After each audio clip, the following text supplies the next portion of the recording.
हाँ भी future doctors, आज का वीडियो उन सभी स्टूडेंट्स के लिए है जिनका नीट 2026 का पेपर खराब हुआ है, क्योंकि आज हम डिस्कस करेंगे अब हमें आगे क्या करना है। लेकिन इससे पहले एक बात बिल्कुल क्लियर कर दूं, मैं आपके साथ कोई इमोशनल या मोटिवेशनल बात करने नहीं आया हूं और ना ही दूसरे लोगों की तरह मैंने कोई बैकग्राउंड म्यूजिक लगाया है जिससे आपके गूजबम्स हो और वीडियो देखने के बाद ही आप नीट 2027 के लिए प्रिपरेशन स्टार्ट कर दें। इस वीडियो में मैं आपसे कोई फेक प्रॉमिस नहीं करूंगा, सिर्फ सच बोला जाएगा और आपसे भी यही उम्मीद है आप सच बोलें और खुद से कोई झूठा वादा ना करें। अगर आप में कड़वा सच सुनने का हिम्मत है तभी आप ये वीडियो देखना, नहीं पेरेंट्स और स्टूडेंट्स दोनों को ही टाइम वेस्ट करने की जरूरत नहीं है। वीडियो ऑलरेडी लेंथी होने वाला है, तो स्टार्ट करते हैं। हम सब जानते हैं लास्ट ईयर के कंपैरिजन में नीट 2026 बहुत आसान था और ये आसान पेपर ही बच्चों के लिए ट्रैप बन गया। जो बच्चे दिन रात एक करके मेहनत कर रहे थे, कोचिंग के मॉक टेस्ट में भी अच्छा स्कोर कर रहे थे, वो नीट 2026 में उतना अच्छा नहीं कर पाए जितना वो सोच कर गए थे। अगर आपका भी स्कोर कम है तो आप अकेले नहीं हैं। बहुत सारे बच्चे ऐसे हैं जो एग्जाम प्रेशर के चलते या तो ओवर कॉन्फिडेंट हो गए या सिली मिस्टेक कर बैठे या फिर टाइम मैनेज नहीं कर पाए। आपको लग रहा होगा सब खत्म हो गया, लेकिन लाइफ खत्म नहीं हुई है। हिम्मत करनी होगी, आगे बढ़ना होगा। देखो मैं आपको एक छोटा सा एग्जांपल देता हूं। जब भी पेपर आसान आता है मेहनत करने वाले बच्चे का ही नुकसान होता है। मेरे एक स्टूडेंट थे शहजाद, नीट 2024 में उनकी इतनी अच्छी प्रिपरेशन थी, मैंने उसको ये बोल के भेजा था कि कम से कम 680 प्लस चाहिए भाई शहजाद। वो बोला सर आराम से आ जाएंगे, लेकिन पेपर से पहले थोड़ा घबरा गया और जब पेपर आसान आया तो उसमें ओवर कॉन्फिडेंट होकर सिली मिस्टेक कर दी। मार्क्स कितने आए? ओनली 620, रैंक थी लगभग 70,000। लेकिन जब वो नीट 2025 के लिए प्रिपरेशन करने लगा तो बोला सर अब मेरी हिम्मत नहीं है, जैसा धोखा मेरे साथ नीट 2024 में हुआ है वैसा ही 2025 में हो गया, तो मैं क्या करूंगा। मैंने उसको बोला देखो मुझे आप पे पूरा विश्वास है कि अगर आप एक साल अच्छे से मेहनत करेंगे और मुझे फॉलो करेंगे कंप्लीटली तो आप अच्छी रैंक लेके आएंगे। फिर इस बच्चे ने कंप्लीटली मेरे ऊपर छोड़ दिया, सर आप जैसा बोलोगे वैसा मैं फॉलो करूंगा, और एक साल दिन रात एक करके मेहनत की। नतीजा आपके सामने है, नीट 2025 जैसे टफ पेपर में 599 स्कोर के साथ ऑल इंडिया में 1423 रैंक आई और आज प्रेजेंट टाइम पे एएमयू में एमबीबीएस की पढ़ाई कर रहे हैं। देखो हिम्मत नहीं हारनी है, शहजाद कर सकता है, आप भी कर सकते हैं, लेकिन ऐसे नहीं कि शहजाद ने कर दिया तो मैं भी कर दूंगा। ये बातें तो सभी लोग बोल रहे हैं, फिर मेरे में और उनमें क्या फर्क रहेगा। मैंने बोला सच सुनना है। अब सच क्या है? देखो भाई सबसे पहले आपको यह जानना होगा कि हमारी गलती कहां थी। सीधा बच्चा आके यार मेरे से इस बार फिर गलती हो गई, मेरी कमी रह गई, पेरेंट्स भी तो हर साल क्या करता है, ऐसे काम नहीं चलेगा। आपको मिस्टेक्स का एनालिसिस करना होगा। क्या सिर्फ बच्चे की गलती है या कहीं ना कहीं पेरेंट्स की भी गलती है या उस कोचिंग की गलती है जिसने बच्चे को सही से सिस्टम प्रोवाइड ही नहीं किया, ये आपको पहचानना पड़ेगा। अब देखो सबसे पहले भाई अगर बच्चे ने डिसिप्लिन में रह के मेहनत नहीं की, कंसिस्टेंसी के साथ पढ़ाई नहीं की, रेगुलर टेस्ट नहीं दिए, टेस्ट का एनालिसिस नहीं किया, तो आपकी गलती है, इसमें कोई डाउट नहीं है, बच्चे की गलती है। अगर आपने मेहनत की थी, टेस्ट भी अटेम्प्ट किए थे, पेपर का एनालिसिस भी किया था, क्लासेस भी अटेंड की थी, तो इसमें आपकी कोई गलती नहीं है। अब दूसरा, पेरेंट्स ने हमेशा अगर फोन करके बच्चे को बोला इस बार भी कम मार्क्स है, नीट में कैसे होगा, तू 4 साल से पढ़ रहा है, 3 साल से पढ़ रहा है, कब तक हमारा पैसा खराब करेगा, तो ये पेरेंट्स की गलती है। आपको ठीक वैसे ही साथ देना पड़ेगा जब आपने बचपन में दिया था। मेरी बातें बुरा लगेगी, थोड़ी सी लगेगी, सुनो 2 मिनट, सब समझ में आएगा। आपने बचपन में क्या किया था? जब आपका बच्चा पहली बार पैदल चलना सीखा था या जब उसने पहली बार साइकिल चलाया था, क्या हुआ था? आपने क्या बोला था? 1 बार गिरा, 2 बार गिरा, 10 बार गिरा, 20 बार गिरा, आपने यही बोला था अब चलाएगा मेरा बच्चा, अब चलाएगा। ठीक वैसे ही सपोर्ट करना पड़ेगा। साल भर में मार्क्स कम आएंगे, कभी बच्चा बीमार भी पड़ेगा, कभी वो पेशेंस भी लूज करेगा, हिम्मत हारेगा। आप मैच्योर हैं, वो छोटा बच्चा है, वो पहले ही पेपर में फेल हो चुका है, पहले ही उसके सिर के ऊपर बर्डन है, पीयर प्रेशर है, कट ऑफ बढ़ता जा रहा है, एग्जाम में हर साल सरप्राइज मिल जाता है। बच्चे के ऊपर बहुत प्रेशर है, इस बात को आपको समझना पड़ेगा। सिर्फ पेरेंट्स ये बोलते रहेंगे कि तू क्या कर रहा है इतने साल से, कुछ नहीं होगा। भाई पहले ये तो पहचानो है हमारी भी गलती है। आपने कितना साथ दिया, आपने बच्चे की हेल्थ का कितना ख्याल रखा, आपने बच्चे को कितनी बार मोटिवेट किया था, आप कितनी बार बच्चे के टीचर से मिलने गए थे, आप कितनी बार उस डायरेक्टर से मिले थे जिसने एक फेक प्रॉमिस करके आपसे फीस तो ले ली लेकिन फिर बच्चे का ध्यान नहीं रखा। आपने कितनी बार टीचर से जाके ये पूछा कि आपकी क्लास में एनसीईआरटी पढ़ाई जा रही है नहीं पढ़ाई जा रही। पेरेंट्स ने बच्चे से कितनी बार ये पूछा था कि बेटा मिस्टेक कॉपी लिख रहे या नहीं लिख रहे। बच्चे से कितनी बार पूछा टेस्ट का एनालिसिस कर रहे या नहीं कर रहे। ये आपकी कमियां है। बच्चा तो गलती करेगा, टीचर को और पेरेंट्स को ये बात समझनी पड़ेगी बच्चे से गलतियां होंगी, हमें उनको साथ लेके चलना पड़ेगा। अगर आज के टाइम में जो कंपटीशन आज है, जो बढ़ता कट ऑफ है, मैं और आप पेरेंट्स साथ नहीं देंगे ना तो फिर नेक्स्ट ईयर के लिए ड्रॉप मत कराओ बच्चे को, भूल जाओ इस बात को। तो बेटर है कि हम अपने फील्ड चेंज कर दें। तो पहले तो स्टूडेंट को सोचना पड़ेगा, फिर पेरेंट्स को भी सोचना है। अब आओ कोचिंग पे। क्या जिस कोचिंग में आपने पढ़ाया था सबसे पहले, क्या वहां पे एनसीईआरटी कवर की गई थी, या ऐसी कोचिंग में फंस गए थे जहां पे 40-50-60 हजार में एडमिशन तो ले लिया लेकिन वहां पे पढ़ाया जा रहा है ortho effect, sir effect, bench पीटे जा रहे हैं, शायरियां सुनाई जा रही है, वीडियो के रील्स बनाए जा रहे हैं और पेपर आता है 100% एनसीईआरटी से। फिर बच्चा जाके पूछता है सर क्या हुआ, भाई सबके साथ हुआ, मैं क्या कर सकता हूं, इतना इजी पेपर बना दिया। अरे इजी छोड़, तूने एनसीईआरटी क्यों नहीं पढ़ाई। बहुत सारे बच्चे बोलते हैं सर पेपर टफ आने लग गया, अब एनसीईआरटी से काम नहीं चलेगा। बहुत सारे कोचिंग वाले बोलते हैं, टीचर्स बोलते हैं एनसीईआरटी से काम नहीं चलेगा। भाई एनसीईआरटी से इतना काम तो होगा ना, कट ऑफ तो क्वालिफाई होगी ना। अब सोचो कैसी कंडीशन हो गई है, कट ऑफ भी क्वालिफाई नहीं हो रही। टॉप 1000 रैंक की सोच के गए थे आप कोचिंग में, टॉप 100 की सोच के गए थे, अब हमारी कट ऑफ भी क्वालिफाई नहीं हो रही। अब हो रहा ना दुख, एनसीईआरटी पढ़ लेते, पूरा बायो, पूरा केमिस्ट्री, फिजिक्स, 100% पेपर एनसीईआरटी से आया है और आपकी कोचिंग ने एनसीईआरटी की कभी बात ही नहीं करी। तो पेपर एनसीईआरटी से आ रहा है, ऐसी कोचिंग में क्यों जा रहे हो आप। आपने 3000 रुपए के चक्कर में सस्ता कोर्स तो ले लिया लेकिन उसमें पता चला कि आपका कोई स्टडी प्लान नहीं बनाया गया है, सिर्फ आया और पढ़ाना स्टार्ट कर दिया। और पढ़ाई कैसी, शेरो शायरी चल रही है, डबल मीनिंग बातें चल रही है। ऐसे नहीं होते सिलेक्शन, रील्स देखने से सिलेक्शन नहीं होते, समझना पड़ेगा बच्चे को भी और पेरेंट्स को भी।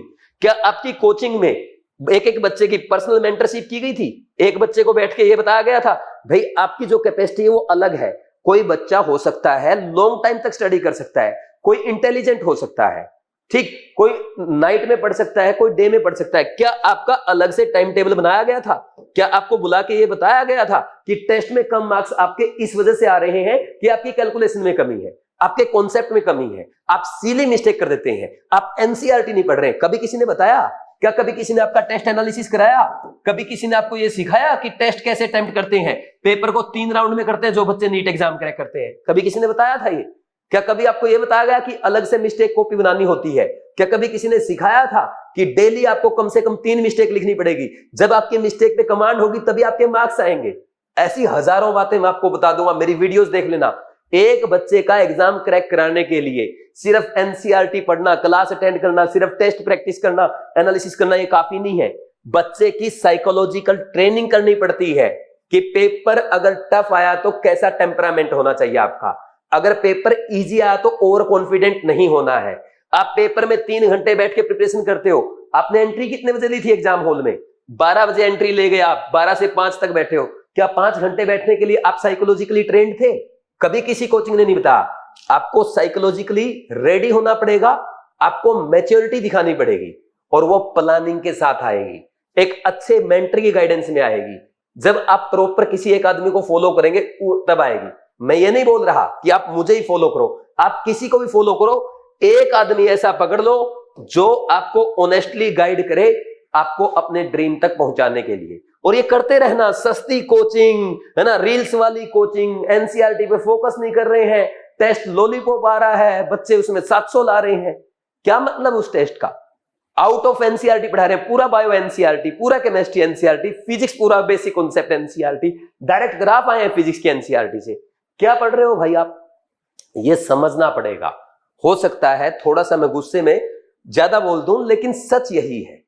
आपका कल पेपर हुआ, आज आप परेशान हैं, परेशान होना पड़ेगा और पूरे साल ऐसे ही परेशान होना पड़ेगा, तब नंबर आएंगे। तपना पड़ता है, तपने से नंबर आते हैं।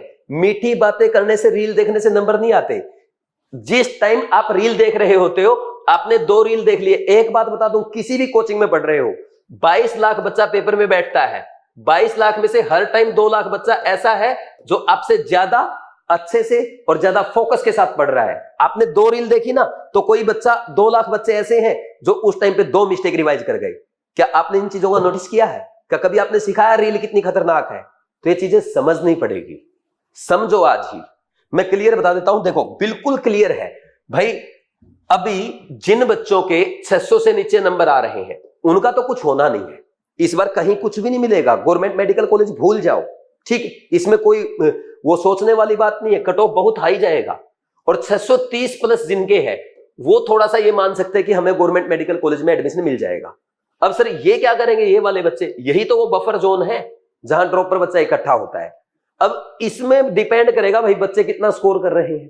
अभी तो मैं कुछ नहीं बोल सकता, लेकिन जैसे जैसे हमारे पास एनालिसिस आ रहा है, मैं इस पे वीडियो जरूर अपलोड करूंगा, उसके लिए आपको वेट करना पड़ेगा।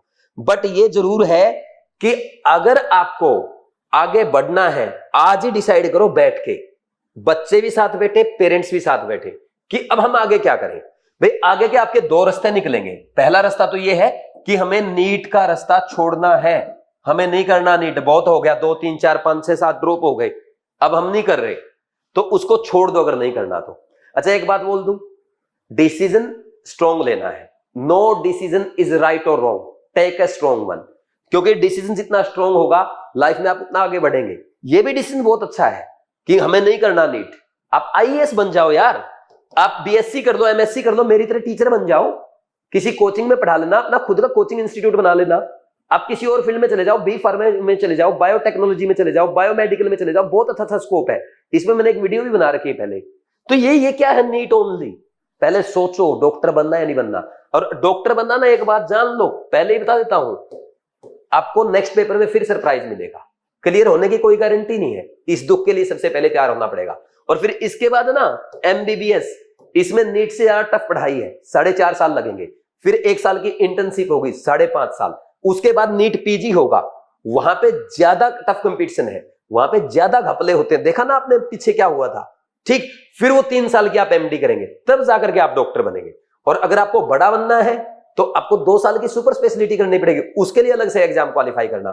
तो सीधे सीधे ये 10-12 साल जो आपको सामने दिख रहे हैं ना, क्या उतनी ही मेहनत लगातार आज से लेके आप अगले 10-12 साल तक करने को तैयार हो गया? अगर यस तो डॉक्टर बनने के लिए जाना, नहीं तो नहीं। और अगर आपने ठान लिया है कि मुझे नीट 2027 क्रैक करके डॉक्टर ही बनना है, चाहे कुछ भी हो जाए, ठीक, इसके लिए मैं आपको 3 पॉइंट बता रहा हूं। अगर ये 3 पॉइंट आपके क्लियर है तो आप सीधा आंख बंद करो और नीट 2027 की प्रिपरेशन स्टार्ट करो। पहला पॉइंट ये, क्या बच्चा ये क्लियर है कि कुछ भी हो जाए बनूंगा डॉक्टर, मुझे मतलब नहीं है नीट 2027 क्रैक हो गया, 28 में बनूंगा, 29 में, मैं बनूंगा डॉक्टर। मैं इस साल अगर नीट 2027 की प्रिपरेशन करूंगा, दिन रात एक कर दूंगा, ना कोई डिस्ट्रैक्शन होगा, ना कोई सोशल मीडिया, ना कोई दोस्त होंगे, ना कोई फेक प्रॉमिस होगा। मेरी पढ़ाई के टाइम पे उतार चढ़ाव आएंगे, मैं बीमार भी पड़ूंगा, मैं पेशेंस भी लूज करूंगा, मैं साइकोलॉजिकली वीक भी हो जाऊंगा, मेरे मार्क्स भी कम आएंगे पेपर में, लेकिन मेरा टारगेट सिर्फ डॉक्टर बनना है। अगर ये बच्चे को क्लियर है तो आप प्रिपरेशन स्टार्ट कर सकते हो। लेकिन सेकंड, जो सरप्राइज आपको नीट 2024 में मिला, फिर 2025 में मिला, फिर 26 में मिल गया, मैं पहले ही बताता हूं 2027 में भी मिलेगा, ये नोट कर दो। क्या आप इस सरप्राइज के लिए रेडी हैं? तो आप डॉक्टर बन सकते हैं। थर्ड एंड मोस्ट इंपॉर्टेंट, क्या आपके पेरेंट्स आपका साथ देंगे? अगर ये मना कर रहे हैं तो प्रिपरेशन मत करना। मैं बहुत सारे बच्चों को देखता हूं टेलीग्राम से पढ़ते रहते हैं, क्यों? क्योंकि मम्मी पापा से छुप के पढ़ रहे हैं। मम्मी पापा के साथ के बिना आप एग्जाम क्वालिफाई कर लोगे? अरे मम्मी पापा के साथ के बिना आप धरती पे नहीं आए। आप पेपर क्लियर करने की बात कर रहे हो, पेरेंट्स का साथ चाहिए होगा, बिना पेरेंट्स के साथ के नहीं कर सकते हो। पेरेंट्स नहीं, कोई दिक्कत नहीं है, सस्ता कोर्स ले लेता हूं, खुद से कर लूंगा, दोस्त की हेल्प ले लूंगा, नहीं होती। पहले आपका खुद का विश्वास कि मैं कर दूंगा, फिर पेरेंट्स का विश्वास, और तीसरा एक प्रॉपर मेंटर। अगर ये 3 सिस्टम नहीं बन रहे, प्रिपरेशन मत करो, नीट 2027 में भी फेल होंगे आप। और पेरेंट्स को ही बोल देता हूं, अगर आपको ये नहीं करना है, ठीक है बेटा, चले जाओ सुनील सर के पास, जाओ ड्रीम बैच में पढ़ लेना, वो 3 सब्जेक्ट 3 टीचर लेके आए हैं, बढ़िया पढ़ाएंगे, वो खुद 3 टीचर पढ़ाएंगे, खुद ही डाउट बताएंगे, खुद ही आपके मेंटरशिप प्रोवाइड करेंगे, काउंसलिंग करेंगे। इससे नहीं होता है, आपको प्रॉपर क्लियर करना पड़ेगा। मैं अपने बच्चे का हर जगह साथ दूंगा, वो टूटेगा, उठेगा, आगे बढ़ेगा, रोएगा, खुद को खोएगा, वो साइकोलॉजिकली वीक होगा, उसके नंबर कम आएंगे, मैं 100% साथ दूंगा। पेरेंट्स को इस विश्वास के साथ बच्चे को ड्रॉप कराना है कि अगर ये नीट 2027 में फेल हो गया ना, कोई बात नहीं, मेरा बच्चा है, मैं इसका फिर भी इसके साथ खड़ा हूं। पेपर में फेल हुआ, कोई बात नहीं बेटा, अपने पास और बहुत ऑप्शन है। इस विश्वास के साथ अगर आप आज रेडी हैं, अगर आप सक्सेस से पहले फेलियर के लिए रेडी हैं, तो ही प्रिपरेशन कराना, नहीं तो मत कराना, ये होना चाहिए। फिर उसके बाद जाना आप प्रॉपर सिस्टम के साथ। कोचिंग कुछ नहीं होता, कोचिंग में मैं बताऊं आपको क्या होता है। कोई भी कोचिंग उठा लो, आपका क्लासरूम फैकल्टी अलग है, डाउट फैकल्टी अलग है, कभी आपको स्टडी प्लान नहीं बताया जाता, कभी आपको यह नहीं सिखाया जाता कि टेस्ट को 3 राउंड में करना होता है, कैसे अटेम्प्ट करना है, ओएमआर कैसे फिलअप करना है, टेस्ट का एनालिसिस कैसे करते हैं, मिस्टेक कैसे लिखते हैं। और एनसीईआरटी जो नीट के लिए गीता है, इसको तो भूल ही चुके हैं कोचिंग वाले। इतनी सारी कमियां हैं कोचिंग में। कोचिंग नहीं, सिस्टम में जाओ। सिस्टम कैसा सिस्टम? ऐसा सिस्टम जो टीचर आपका सब्जेक्ट पढ़ाएगा वही आपको डाउट बताएगा। डाउट चाहे नोट्स का है, चाहे क्वेश्चन बैंक का है, या आपके एनसीईआरटी का है, या टेस्ट का, या कोई रेफरेंस बुक का है, सेम टीचर ही आपको डाउट जहां पे बताएगा। वही टीचर आपके लिए स्टडी प्लान बनाएगा, आपके लिए डेली का टाइम टेबल बनाएगा।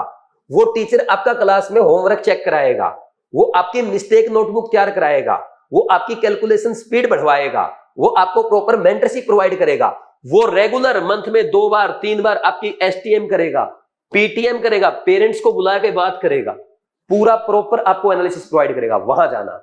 और एक ऐसा ही सिस्टम हमने आपके लिए बनाया है ड्रीम बैच में, dream batch 2027।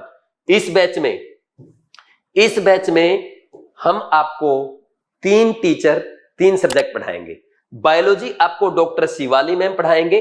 Doctor Shivali ma'am का 18 इयर्स का एक्सपीरियंस है और उन्होंने multiple part time 360 out of 360 score किया है। अभी बीट में जो अच्छे बच्चे थे हमारे, मैंने किसी अच्छे बच्चे से एक से नहीं सुना जिसका 345 से कम स्कोर है। 345, 350, 355, 2 बच्चे ऑनलाइन वाले बच्चे, कल मेरे पास मैसेज आया, सभी बच्चों से बात नहीं हुई, 355, 360 आउट ऑफ 360 बच्चे कर रहे हैं। तो शिवाली मैम आपको बायोलॉजी पढ़ाएंगी। केमिस्ट्री मैं आपको पढ़ाऊंगा और मेरे बारे में आप जानते हैं, नीट 2024 में 11 बच्चों के 180 आउट ऑफ 180 कराए थे। इस बार भी आएंगे। आपने पेपर देख लिया, सारा टेस्ट सीरीज से, सारा नोट से एज इट इज। ठीक, फिर इसके बाद फिजिक्स देवेंद्र नागर सर पढ़ाएंगे। डीएन सर से, इनको डीएन सर के नाम से बच्चे इनको जानते हैं, पिछले 14 साल से कोटा की बड़ी बड़ी कोचिंग में पढ़ा रहे हैं। और खास बात इनकी क्या है, ये क्लास में बच्चों को बेसिक से स्टार्ट करके अच्छे लेवल तक पढ़ाते हैं और क्लास में ज्यादा ज्यादा क्वेश्चन प्रैक्टिस कराते हैं।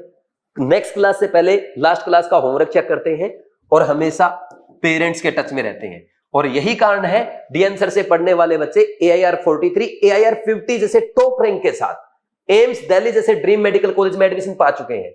अगर आपका भी सपना है कि आपको अपने ड्रीम मेडिकल कॉलेज में जाना है, तो ड्रीम टीम आपके लिए रेडी है ड्रीम बैच में, जो 25 में से स्टार्ट होने जा रहा है। और इस बैच में हम केवल 300 बच्चों को पढ़ाएंगे। हर टीचर की जिम्मेवारी होगी 100 बच्चों की। भाई उसको एकेडमिक प्रॉब्लम आए, टाइम टेबल में, स्टडी में, क्यों पढ़ाई में, एनसीईआरटी में, हॉस्टल में, हेल्थ में, जो भी प्रॉब्लम आए, वो मेंटर उसकी मदद करेगा। कोचिंगों में 5-5 हजार बच्चों का मेंटर होता है एक टीचर, कैसे कर सकता है यार? हम सिर्फ 100 बच्चों के मेंटर बनेंगे और इन 300 बच्चों की जिम्मेवारी लेंगे। जो बच्चा 100% अटेंडेंस देगा, जो बच्चा ओरिएंटेशन में मैं पहले दिन बताऊंगा वो करेगा, उसका सिलेक्शन पक्का। मैं आपको आज ही बोल देता हूं, 6 घंटे आपको क्लास में पढ़ाएंगे, 6 घंटे डेली आपसे होमवर्क कराएंगे और मोस्ट इंपोर्टेंट 15 मिनट पेरेंट्स की लेंगे। अगर पेरेंट्स हमें 15 मिनट दे सकते हैं तभी ड्रीम बैच में एडमिशन कराना, नहीं तो यहां फीस और पैसा और टाइम वेस्ट करने मत आना। ठीक, तो ये हमारा सिस्टम रहेगा। अब मैं 15 मिनट आपसे क्या कराऊंगा वो मैं आपको ओरिएंटेशन सेशन में बताऊंगा। ठीक, जो कि 25 मई को होगा। जो बच्चा 25 मई के बाद हर क्लास अटेंड करेगा और इस सेशन में बताई गई बातों को एग्जाम डे तक अच्छे से फॉलो करेगा, मैं गारंटी लेता हूं उसका सिलेक्शन होगा। देखो मैं खुद भी कहता हूं 100% बच्चों का सिलेक्शन मैं नहीं करा सकता, लेकिन जो बच्चा मुझे 100% फॉलो करेगा मैं उसका 110% सिलेक्शन कराऊंगा। अगर रेडी हो आ जाओ ड्रीम बैच में 25 में से, और जो बच्चा 10th में से पहले ज्वाइन करेगा उसके लिए स्पेशल अर्ली बर्ड डिस्काउंट है। ठीक, जो बच्चे कोटा नहीं आ सकते वो बीवाइज क्लासेस ऐप पे ऑनलाइन ज्वाइन कर सकते हैं। नीचे डिस्क्रिप्शन में ऑनलाइन ज्वाइन करने के लिए आपको लिंक मिल जाएगा, तो आप ज्वाइन कर लेना। ज्वाइन करने से पहले नीट 2027 प्रोमो कोड अप्लाई कर देना। कोई प्रॉब्लम आती है 9429693672 इस नंबर पे कॉल करके बात कर देना। और जो बच्चे कोटा आ रहे हैं ना, उनको हॉस्टल में कहां रहना है, कैसे हॉस्टल में जाना, वो भी हम गाइड करेंगे। आपको सिर्फ कोटा आना है, बाकी सारा काम हमारा है। ठीक, लेकिन कोटा ना आपको एक प्रोमिस के साथ आना है। यस, मैं सुनील नंद सर की पूरी टीम को अच्छे से फॉलो करने जा रहा हूं। बाकी आपको डॉक्टर हम बना के भेजेंगे, आप आएंगे ड्रॉप पर, जाएंगे डॉक्टर, ये गारंटी हमारी है, क्योंकि हमारा टारगेट है minimum number of students, maximum number of selections. ठीक, तो कोई आपको डाउट है कमेंट सेक्शन में कमेंट करके पूछ लो, या इस नंबर पे कॉल करके बात कर लो। बाकी आपको ड्रॉप करना चाहिए या नहीं करना चाहिए, आगे क्या करना है, ऐसी मैं बहुत सारी वीडियो आपके लिए बनाऊंगा। कोई भी वीडियो मिस ना हो, चैनल को सब्सक्राइब कर दो, बेल आइकन प्रेस कर दो, ताकि आप तक नोटिफिकेशन आते रहे। लेकिन जल्दी जल्दी ज्वाइन कर लेना, ताकि सीट कंप्लीट होने से पहले आपकी सीट बुक हो जाए। सीट कंप्लीट होने के बाद एडमिशन नहीं मिलेगा। ठीक है भाई, thank you very much, God bless you.